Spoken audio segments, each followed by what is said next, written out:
It's good to see everyone here this evening. If you would, let's go to 2 Thessalonians. 2 Thessalonians chapter 3, if you would. And we have a very simple verse with just a very direct command, but one that we need to take seriously, as all commands. So we're at 2 Thessalonians chapter 3, and we go to verse 13. But as for you, brethren, do not be weary in doing good. That's our subject for this evening. And it is, in fact, easy to become weary. It's easy. And these words mean that the life we lead, as far as the Christian life we are to lead, is one that is for our lifetime. It's not something that's going to be over in a matter of moments. It's not a matter of just certain things that we do at one part of our life and we're good for the rest of our life. That this is something that is meant to be serving God through our lives, and that's going to be for the long term. It means for when the weather is good and when the weather is bad. It means when we don't really have any visible enemies and when enemies are all around, or when things seem to be absolutely thankless, or times when everything it seems like you're receiving all kinds of accolades and all kinds of credit. But it is this: do not become weary. And the fact that this has to be said means it is very common that someone becomes weary in doing good. And we just want to make mention that I have met people that I would refer to them as being burned out. That's probably not the best term, but someone who's just stopped doing the work. Probably the better way of looking at that is someone who has become frustrated, or someone that is backsliding, but they have just stopped doing what they used to do. It's not that they're incapable of doing it now. They're just as capable as they always were. They're just not doing it anymore. And also that of people seeing themselves in a thankless job. Well, you know, the proper perspective in that is, it doesn't matter how many people know you did something, or don't know you did something, or are giving you credit for having done something. It's what God is doing. That regardless of what anybody else knows, doesn't know, is grateful for, God knows exactly what you've done. Knows exactly what you've done. And the best sort of actions are done when no one's watching. No one's watching at all. And seeing something that needs to be done, seeing something that is, and it could be just minor, it could be just minuscule and seem as nothing, but God knows that it happens as a matter of fact. Let's just go really to Mark chapter 9, and we see such a thing. Mark chapter 9, and just a very simple sort of action. For whoever, verse 41, Mark 9, verse 41. For whoever gives you a cup of water to drink in my name, because you belong to Christ, assuredly, I say to you, he will by no means lose his reward. There's a reward for something as small as that. Now, this doesn't get much acclaim. Someone doing that, they don't make the headlines. No one really is going to say much about it. No one much is going to know that it even occurred, but God knows that it occurred. And one may think that the things they do are thankless, but God will reward in the end. He's going to do it. Just as God is going to punish in the end for things that were done secretively or things that were done in wide open, it doesn't matter. He is going to judge all things. And this goes to both things that were done wrong and things that were done good. Now, the question would be, why do we do the things that we do? Are we committing ourselves to righteousness, committing ourselves to good works, only for it to be seen by men? Because Christ condemns that. He condemns it. With the Pharisees, that's precisely what the Pharisees were doing, only to be seen by men. They wanted the greetings in the marketplaces. They wanted the best seats at the feast. They wanted all the right people to recognize them and to regard them as something and someone. And Jesus says they have their reward. You know what their reward is? What they're getting right then and there. That's it. That's it. And it only lasts for a little bit. Its only purpose and use is only a little bit. It's pathetic, really. And there's nothing more than that. That is all there is. But with doing things that are for God, and knowing it doesn't matter what others may say, what others even make notice of it, that we continue to do good. I heard of a particular man. I don't know him. Never met him as far as I know. But he is obvious that he had different motives for being a preacher. That he had gotten himself extraordinary skill and extraordinary degrees in being able to do something such as read Greek. He could read the Greek New Testament and translate it on the fly. He could do that. He had all these books. He had all this skill that he had gained. But I'm afraid, that sounds brilliant. That sounds great. But I'm afraid that all it was to impress people. And when people were not impressed, when he had a congregation that simply expected something else beyond that, yes. How about doing things genuinely? That's different. How about having actual compassion for people? How about other things about it, such as it takes more than being able to preach something in Greek or translate something in Greek, but how about doing those things? Is that not important as well? But as it turns out, he sold all his books and he left the church. And I think that we could say that, and I don't know the man, but there may have been just a shallowness involved, that he was wanting to impress people and not serve God.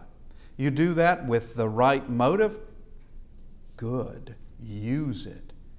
But as Paul writes there in 1 Corinthians, 1 Corinthians chapter 13. 1 Corinthians chapter 13, all these amazing things being done, though, verse 1, though I speak with the tongues of men and of angels, but have not love, I have become sounding brass or a clanging cymbal. And though I have the gift of prophecy and understand all mysteries and all knowledge, and though I have all faith so that I could remove mountains, but have not love, I am nothing.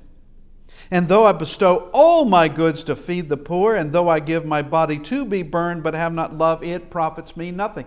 Though look at what this is. He is able, and of course this is all hypothetical, but he's giving the principle. If he should have every tongue, every ability to speak tongues, even that of angels, if he had all prophecy and all understanding and extraordinary faith, if he were to bestow everything he had to feed to the poor and gave himself to be a burnt offering, if there wasn't anything deeper than a show, it's nothing. It's nothing. So that the work that we do cannot be one that is just there for show. It's not there for the benefit so that others will admire what we do, or so that others will give us the credit that we feel that we are due, but it's to serve God. And that there is a work that's far more important than my pride, and that work is far more important than my life. That is correct. there is a work that's far more important than my feelings. It is far more important than my opinions or anyone else's opinions, but it's a work that must be done. And it must be done without becoming weary of allowing something to grind us down. Now, let's just say this. Jesus states, "My yoke is easy, my burden is light."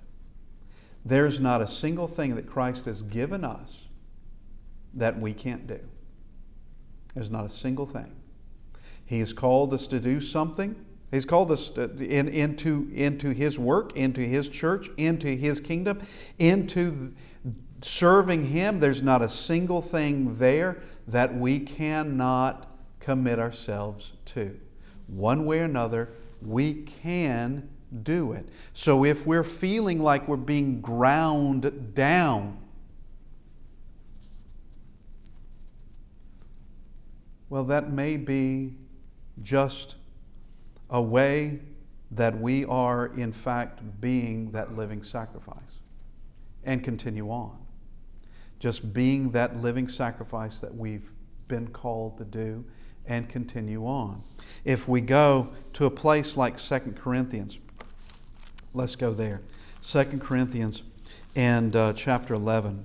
And we see, this is talking about being ground down. This is extraordinary, the things that Paul went through in his life. And we just begin in verse 22. So 2 Corinthians 11, verse 22. Are they Hebrews? So am I. Are they Israelites? So am I. Are they the seed of Abraham? So am I. Are they ministers of Christ? I speak as a fool, I am more. In labors more abundant, in stripes above measure, in prisons more frequently, in deaths often. From the Jews 5 times I received 40 stripes minus 1.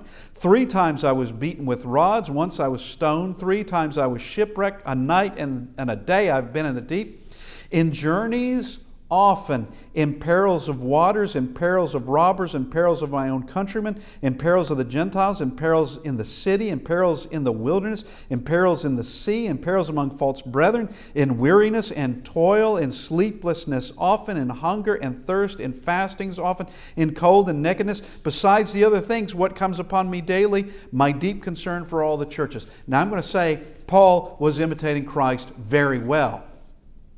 Paul was imitating Christ very well, and we'll get to the example of Christ. But he was in fact doing this. And notice all the things that he can list that he had been doing. Yet, and the marks on his body? Yes, of course there would be. And being physically worn through all of that, of course he would be.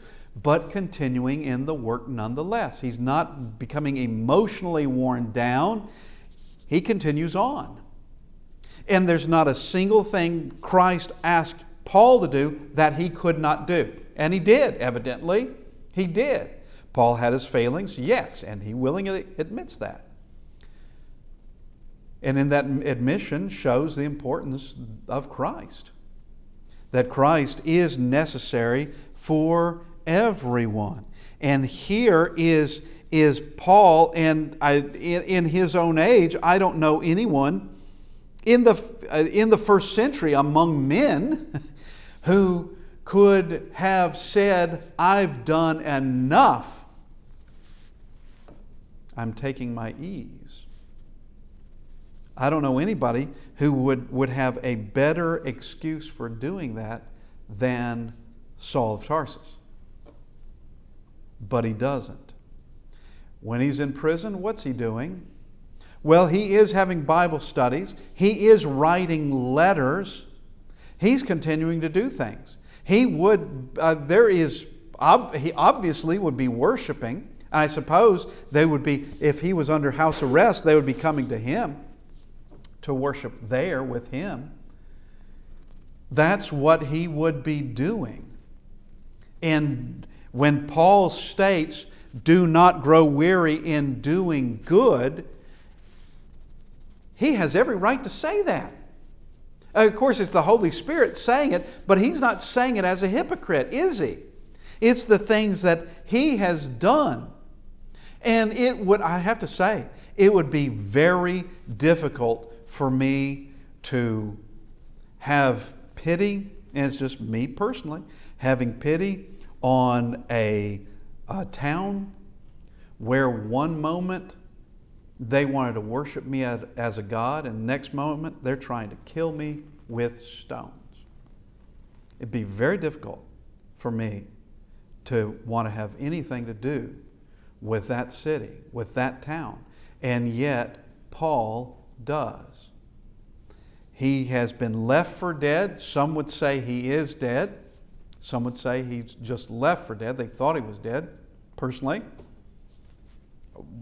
I have no problem saying he was dead. He came back to life. I have no problem saying that. Especially given that he has a vision of having gone into the third heaven, and the things that he hears and the things that he sees, he's able to relate that. I think that could very well have happened precisely at that point when he was stoned to death. But he goes back into the city. He's fearless. And he's showing that he's not growing weary of doing good. He's not doing it. Now, let's look at the example of Christ. Let's go to Philippians chapter 2. Philippians chapter 2. And we see, Paul, while Paul was able to imitate Christ, Paul does not do the things that Christ did. No man can do those things. But we can have that as a principle and do what we can do. We can use it as a principle. But we see here in verse 5, let this mind be in you, which was also in Christ Jesus, who being in the form of God did not consider it robbery to be equal with God. Meaning, it's not something to be clung on to. It's not something that he refuses to let go of. For love of humanity, he does. For the love of humanity, he does. And what happens? Verse 7, but made himself of no reputation, taking the form of a bondservant and coming in the likeness of men. That's what he did. He comes in as someone of no reputation. None whatsoever. From growing up in a small village, its reputation was of just, call it a one-horse town. Call it a dead-end town. It's a place, and Nathanael asked the question, he asked it quite honestly, can anything good come out of Nazareth? And I think he asked that quite honestly. Come and see was the answer in all that. Verse 8, and being found in appearance as a man, he humbled himself and became obedient to the point of death, even the death of the cross. So here we have Jesus as an example of doing good to the point of absolute self-sacrifice. Now, that's not growing weary of doing good. And we can go to the end, really, to John chapter 20 and verse 30. John 20 and verse 30, John states, and truly Jesus did many other signs in the presence of his disciples, which are not written in this book, but these are written that you may believe that Jesus is the Christ, the Son of God, and that believing you may have life in His name. Notice, truly Jesus did many other signs in the presence of disciples. It's not written in this book. That in fact, he wouldn't be able to write it in this book. There's no way he could. We go to the last verse in the book, so John 21:25, and there are also many other things that Jesus did, which if they were written one by one, I suppose that even the world itself could not contain the books that would be written. Amen. So Jesus did more things than we even are shown. So what does that mean? That means we can see the things that are important for us to learn the fact that Jesus did not grow weary in doing good, but He continued on. And He knew. He very well knew that the path he was taking was necessary, and it led right to the cross. And all the humiliation that went with it, all the agony that went with it, before he even gets to the cross. We see where by his stripes we are healed. He is someone well acquainted with grief. And yet with that grief, with those stripes and his duty to go to the cross, he's willing to do that. He's willing to do that because he knows that if he doesn't, this whole thing is a failure. The love of God is being shown through him. Salvation is being given to him through him. And if he fails in it, then we have been failed. If he were to fail in it, then we would be without any kind of hope at all. But the love of God, the love that Jesus has, kept him going through all of that, every bit of it. Now let's go to the book of Nehemiah. Nehemiah chapter 4. Nehemiah chapter 4. Nehemiah, at the beginning of the book, he's not even in Jerusalem. He's quite a distance away. And he hears news concerning Jerusalem, that its walls are torn down, it's in ruins, the gates are charred and really in ashes, and that it's a pathetic sight. Jerusalem is wide open to any of its enemies, and it has enemies both outside and inside. There were some rather important people on the inside of Jerusalem that had made themselves friends and allies with the enemies of Israel. They had done it. Nehemiah comes from a distance to try to lift the people back up, to rebuild the walls. The walls that were just rubble. That's all they were.